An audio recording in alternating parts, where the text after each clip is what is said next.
we are one family, and we have joined the family of filmmaking, which is a beautiful family to be a part of. Unlike Kiefer, I mean, you knew you wanted to be an actor pretty early on, right? Yeah. My own story, I resisted it, but it's like falling in love with your neighbor. One day you come back home with your groceries and you realize, gosh, you know, she's a little prettier than I thought she was.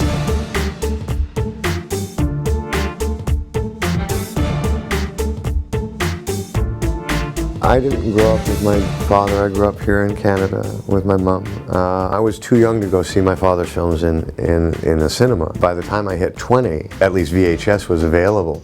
And a friend of my father's, who was also a very dear friend of mine when I first moved to Los Angeles, had a lot of his films. And so in, I think, 3 days, I watched Don't Look Now, Clute, MASH, Kelly's Heroes, Bertolucci's 1900, and Fellini's Casanova.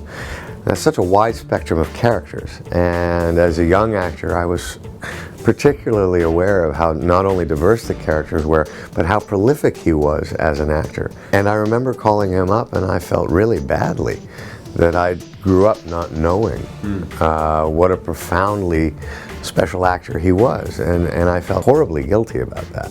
But also as a young actor, I had never known or seen another actor who had done characters that diverse either. I always had tremendous respect for what my dad did for a living, his quest to try and define truth. The whole idea of being an actor, however much I grew around it, I hadn't fallen in love with it. But my dad was the one who just kept pressing on.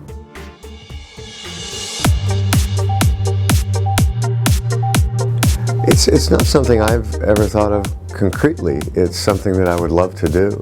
I still think Rossif and I have a lot of time, so we'll figure it out. Oh, we'll figure it out. Yeah. No, but definitely we'll work together. Yeah. Yeah, we all have our own stories in this family, but we all love this industry because what a gift it is to be able to play for a living. I shall be queen. Start the revolution. Start the revolution without me. I love that. His brother has the desire. He finds out the news and he says, I shall be king, and my father says, I shall be queen. I remember the line that scared the life out of me the most was when he did the remake of Invasion of the Body Snatchers, and the scream at the very end. I didn't see it coming, and I'm not very good at watching a scary movie anyways, but literally that scream scared me. It shocked me so bad that I still had some popcorn and a drink, and both went into the air. Would you be willing to do the scream? No. No. It was too iconic at the end. Yes, and it's yeah. And I kept asking ourselves what we'd done wrong that filled you with so much hate. I don't think I've ever been as nervous making a film, and I confessed that to him the night before we started shooting, and then he confessed the same thing back. And as we were responsible for the two characters in the film, we were also responsible to make sure that this was not about he and I, but this was about servicing the material, and at times that presented itself to be a challenge.